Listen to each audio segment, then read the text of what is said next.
Live from the campus of Penn State University, this is PSN News. It's Monday, April 4th. We have all you need to know about Penn State student sexual assault harassment case, as well as details on the potential changes to the bus stop on CATA.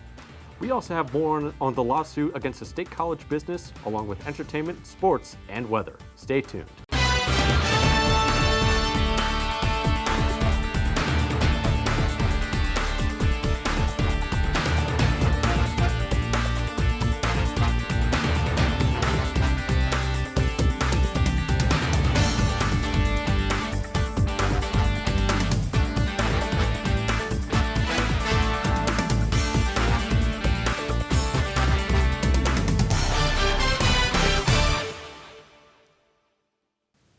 Thanks for joining us tonight. I'm Courtney McGinley. And I'm Cameron Lobley. Penn State is mourning the loss of former Dean of the College of Liberal Arts and Professor of Political Science, Susan Welch.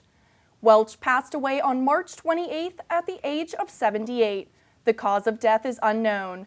She was a beloved member of the Penn State community, an avid women's volleyball fan, and president of the Midwest Political Science Association. Welch transformed the college into one of the leading public liberal arts institutions in the country and impacted many in her 28-year tenure. Over 20 funds are being established by others at Penn State to honor her service to the university and college. The College of Liberal Arts plans to host a celebration honoring Welch in the weeks to come.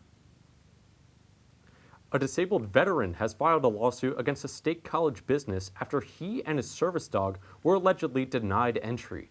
70-year-old Christopher Taylor of Bellefonte claimed that staff at KMB's Inflatables Please in the Nittany Mall would not allow him or his service dog Zeke into the business. This despite the Vietnam veteran supposedly having paid for admission and shown proper documentation. Attorney Andrew Carson said the altercation was in violation of the Americans with Disabilities Act. The State College Borough has also been named in the lawsuit. Carson saying this is due to the borough failing to properly train the officers sent to the situation. Taylor is seeking monetary damages from both KMB's as well as the borough, and orders to train employees and officers on policies related to individuals with disabilities. CATA is planning a public hearing on April 14th to discuss several service changes. These potential changes would include a new connector route and microservice transit zones, restoration of suspended lines, and an elimination of one bus route. Changes are likely to take effect on August 12th. However, if there are not enough drivers hired, services will operate normally with reconsideration in January. Some proposed changes are Atherton Street and College Avenue connector routes, elimination of the P route to Bullsburg, late night and Sunday service restoration, and a game day shuttle. For those who cannot attend the meeting, comments can be submitted online through April 19th. A preliminary hearing is scheduled later this month for a Penn State student who allegedly filmed a sexual encounter between her roommate and a partner. Back in October of 2021, Caitlin Fredericks allegedly filmed over a dozen videos of the encounter without the consent of the roommate or the male partner involved. According to court documents, she then proceeded to share the videos in a Snapchat group chat. The event prompted the roommate to move out, according to the criminal complaint filed soon after. Fredericks' hearing will begin April 27th. Her charges include counts of harassment and invasion of privacy. Well, it's officially April, so will we get to see some spring weather here in State College? Mike Marandino has this week's forecast after the break. Looking at tonight's weather in State College, we're going to be seeing partly cloudy skies tonight with a low of 37. We're going to have winds coming out of the southwest at about 5 to 10 miles an hour, so it won't feel as cold without those northerly winds coming. Looking at the out-the-door forecast for tomorrow at 9 a.m., we're going to see cloudy skies with a low temperature at 9 a.m. of about 42 degrees. And then looking at the rest of the day, at noon, we're going to see, again, cloudy skies, temperatures jumping up about almost 10 degrees. We're going to see at noon temperatures at around about 51 degrees. And then looking at 5 p.m., again, cloudy skies and the temperature jumping up about 5 degrees. At 5 p.m., going to be about 56 degrees. And again, cloudy skies as we go throughout the day tomorrow. Looking at this weekend, Friday, definitely going to be the warmest day for this weekend. Again, cloudy skies as we go throughout. We're going to see temperatures dropping as we head throughout the weekend, Friday into Saturday. And also, there is a 40% chance of showers on Friday, so you're going to want to bring that umbrella with you if you're heading out on Saturday. Looking at the 7-day forecast, today was definitely the best day. Today we saw that sun peek out, only partly cloudy skies today. We had a high of 51 and a low of 37. For tomorrow, we're going to see the temperature jump up almost 10 degrees with a high of 58 and a low of 46 with mostly cloudy skies. Looking at Wednesday, again, we're going to see rain, but only for the morning. So we're not going to see any rain throughout the afternoon or the evening, just for the morning with a high of 56 and a low of 47. And looking at the rest of the week, on Thursday is going to be a rain event for a majority of the day, but no rain heading into the nighttime. So just a rain event for Thursday with a high of 51 and a low of 41. On Friday, we're going to see mostly cloudy skies with a high of 54 and a low of 38. And for this weekend, this is the dropping temperatures I was talking about. We're going to see a cold front come through the area and drop our temperatures almost 10 degrees for the weekend. On Saturday, going to be 47 degrees as a high and 35 as a low. Again, that 40% chance of showers, so you're going to want to bring that umbrella, maybe that hoodie with you if you're heading out. And then on Sunday, pretty much staying exactly the same temperature-wise. Again, a high of 47 and a low of 35. But we're going to see mostly cloudy skies, so not too much in the way of precipitation for Sunday. That's all from me. Coming up, Brendan Conroy has the latest in sports after the break. Welcome back to PSN News. I'm Brendan Conroy with your sports update. Nittany Lion basketball players Jalen Pickett and Miles Dredd have announced their intention to return to Penn State for their 5th year of eligibility. Despite a disappointing end of the 2021 season, the standout guards cited their confidence in first-year coach Micah Shrewsbury, as well as their desire for a March Madness run as reasons for their return. In addition to an impressive recruiting class that ranks 5th in the Big Ten, bringing back leading scorer Pickett as well as the veteran presence of Dredd should inspire hope in the Penn State faithful that the Nittany Lions could make some noise in March Madness for the first time since 2011. Across campus at Rec Hall, for the 35th time in Penn State men's volleyball history, the team clinched the EIVA regular season conference title. After their 3-0 victory over St. Francis University on the road this past Saturday, the Nittany Lions stand alone on top of the EIVA regular season standings. With the first 2 sets ending in a close margin, they picked up the pace and dominated in the 3rd set, cementing their victory and perfect conference record. Penn State was fueled by the dominant play of senior Brett Wildman, sophomore Toby Izayanu, and senior Cal Fisher, who all contributed a combined 29 kills in the shutout win. 2 early timeouts from the Red Flash in the first set gave Penn State confidence, and Wildman's career-high ace performance contributed to their consistent success throughout the match. Top-seeded Penn State will host the first round of tournament play between April 20th and April 23rd, taking place at home in Rec Hall. All good things must come to an end. The women's NCAA basketball tournament has come to a close, and the South Carolina Gamecocks were crowned national champions. The Gamecocks defeated the UConn Huskies, led by the dominant Paige Beckers, 64-69 in last night's matchup.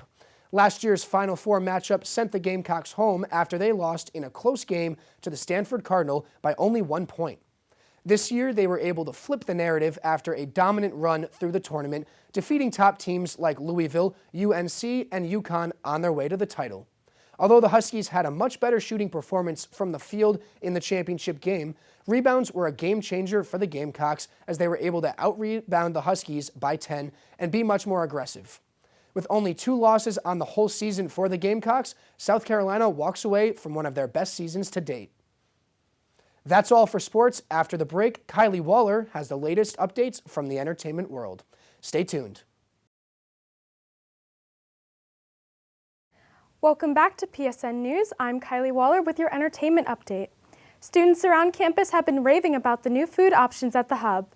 After taking a brief hiatus since March of 2020, Great Cheese is back with all of our favorite specialty grilled cheese options. New additions have also been added to the menu, like the grilled cheese dog. The Hub is also getting a little sweeter with Cow & Cookie making its debut. The combined effort from Penn State's own Berkey Creamery and the Penn State Bakery created blended treats for students, faculty, and friends to enjoy. Head down to the Hub to try any of these new treats. Although the academic school year is rapidly coming to a close, there are still plenty of activities to look forward to in the State College area.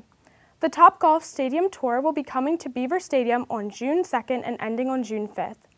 Fans will be able to partake in the virtual driving range, and whether you are an amateur, pro, or just looking to have fun this summer with your friends, Topgolf has you covered. Harry Styles shook the internet once again with his new hit single, As It Was. The single released this past Thursday was the perfect way to quench his fans' thirst for his new album, Harry's House, which will be released on May 20th. The single has already reached number 3 on Billboard's Hot Trending Songs chart. With its upbeat vibe and catchy lyrics, As It Was is definitely going to be the perfect addition to any spring and summertime playlist. That's all for your entertainment update. After the break, interview anchor Olivia Osnamer will be speaking to Penn State student Renata Carlos Dow. Stay tuned. Welcome back to PSN News. I'm Olivia Osnamer, and tonight I have the pleasure of speaking to Renata Carlos Dow, a junior here at Penn State studying broadcast journalism and international politics. Renata has been able to accomplish so much that many people her age haven't been able to do. I would love to learn more about your amazing achievements, Renata. Thanks for joining me here tonight. Thank you so much for having me here. Yeah. So tell me a little bit about yourself. So yeah, I grew up born and raised in the north region of Brazil in the state of Amazonas, in a city called Manaus. It's a big city with about 2 million people, but I lived right in front of a river called Rio Negro, that it's one of the tributaries of the Amazon River. So on the weekends, my parents would love to just go in the river, take the boat out. So that was something that I always looked forward to in the weekends. Mm-hmm. And my dad always wanted me to be a reader and writer, so he would always buy me books, and whenever he traveled for work, he would bring me a book. So that was something that I looked forward, whenever my dad is coming home, he's bringing a book. Yeah. So yeah. That's awesome. So growing up in Brazil, I know that before coming to Penn State, you had just moved to the United States, right? Mm-hmm. So can you tell me a little bit about that experience and how the adjustment was to coming to Penn State from being an international student? Yeah, so I arrived in the United States a week before college started. So it was a bit of a rush to get everything, because I didn't bring really anything from Brazil other than clothes. Mm-hmm. So I had to buy everything once I arrived. And I was with my parents. They came with me to drop me off. So my first weeks here, I feel I was just very excited to be here. So I didn't really, for the entire semester, I was just trying everything new. So I didn't really miss home much. International student orientation was actually very fun. I made a lot of friends during that week that I still talk mm-hmm. to this day. And in terms of difference, one thing that I felt right away is that I feel in Brazil, people are more open. So you meet someone and you become friends, and they're oh yeah, come over now to my house. And that doesn't really happen here. So that one thing that I felt right away. But other than that, if I'm being honest, I think media itself prepared me a lot to what to expect. So I didn't really have any culture shocks. But yeah, that's it. So your process was really smooth. Yeah, it was very smooth. I think I find that really surprising because I know a couple other international students, and they really struggle to kind of get used to everything. I think it's a big culture change here, but I'm glad you had a smooth process, right? Mm-hmm. So you're also an author. You published a book in 2019 at just the age of 18, which I'm sure I speak for a lot of 18-year-olds. We haven't published a book. I mean, I know when I was 18, I didn't publish a book. So what's the book about, and how was that writing process? Yeah, so the book is kind of a collection of short stories. So some of them are completely fiction, completely made up. Some of them are semi-fiction, I got an idea that kind of happened in real life, and then I was thinking how can I grow the story, make the story more interesting, so kind of changed from there. And some of them copy and paste from what happened in real life. I was just yeah, that's interesting enough. I just put in the book. So a lot of the stories were based, for example, in my city in Brazil, because one of my friends, she had a farm that sometimes we would go over the weekends or holidays. Mm-hmm. And the farm itself, we didn't, back in the time when we were 11, 12, it didn't have signal at all or internet. So we like our adventures there were like kayaking or taking like ATVs and go like riding around the farm. So like a lot of like these experiences in the farm became like plot points in the story, like in the book, just because like, I don't know, I feel like we lived so much during the times that we were in the farm that I could honestly write an entire book just about the farm. Other stories are based, because I was like fortunate enough that my parents can afford to travel and they love to travel. So like just like in trips with both parents and friends, also like things happen, you know, that just also became plot points for the stories. So some of the stories I actually started writing when I was like very young. Like for example, I went to the farm and something happened. I would like grab my diary and I'd be like, "Dear diary, this happened today." And like some of the stories I kind of like wrote when I was like 13, 14, a little bit younger, maybe 12 even. Mm-hmm. And some of them I wrote like right before like the book was published, like at 18. So like I kind of like, to publish the book, I kind of like sat down, was looking all through my diaries, the things that I wrote over the years, and I was like picking the stories that I thought were good to be published. Some of them, like the ones that I wrote when I was younger, I had kind of like to rewrite, just because my writing changed a lot between 13 and 18. So that was basically how it happened. So you basically were writing all throughout your years of life and your experiences you had, and you were keeping all of these, and then one day you kind of just opened it and wanted to put it all together in like one book? Yeah, it was actually, I can't tell if it was my mom or my dad, but like it was my parents' idea, because they actually love like reading what I write, and they were like, "Yeah, you should do like make a book," because they like I write a lot. I fill at least like one entire journal like a year, and they know that. So they were like, "You write a lot. You definitely have like enough material to fill an entire book. So definitely like if you sit down and like really think about it, you can make something out of it." So I was like, "Yeah, I'll try it."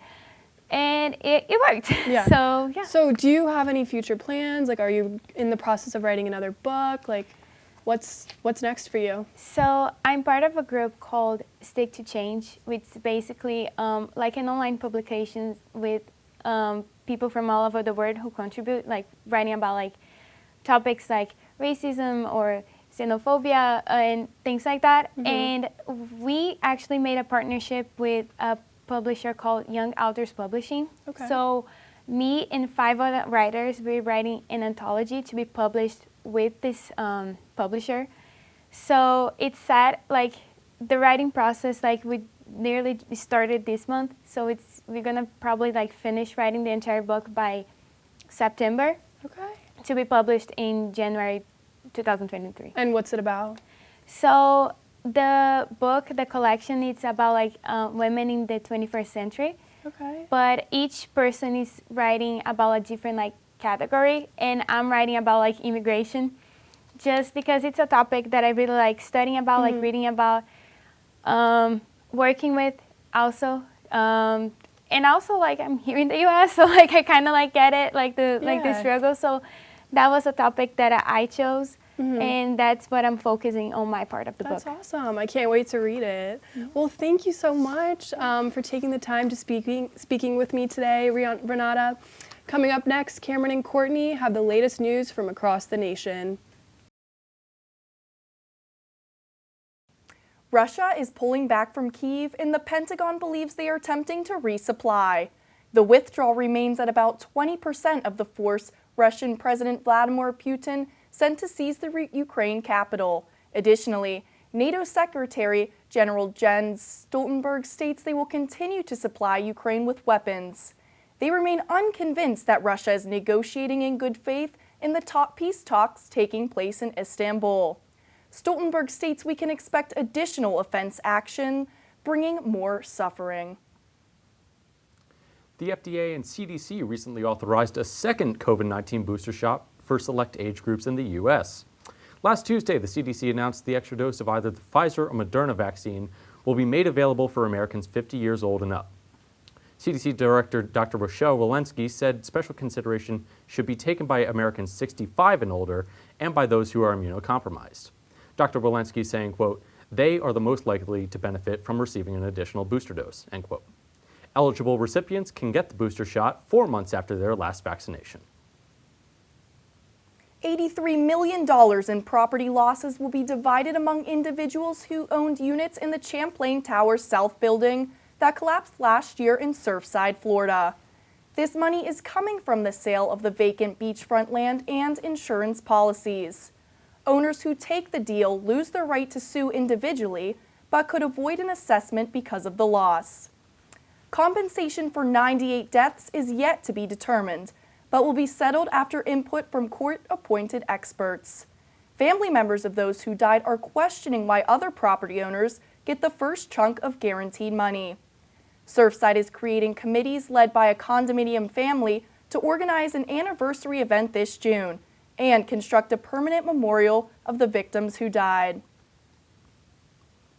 NASA recently made some big waves in the world of astronomy. Just last week, the agency announced that the Hubble Space Telescope caught a glimpse of what has since been touted as the farthest star ever observed. Nicknamed Arendelle, the star is approximately 12.9 billion light-years away from Earth. This beats out the previous record distance of 9 billion light-years held by the blue star Icarus, discovered in 2013. Astronomers are hoping to use the James Webb Telescope launched last December to further inspect and study the star, which could give even more insight into the history of the universe at large.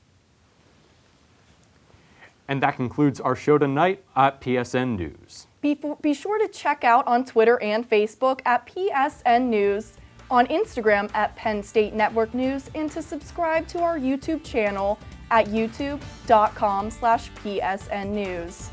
Have a good night and stay safe, Penn State.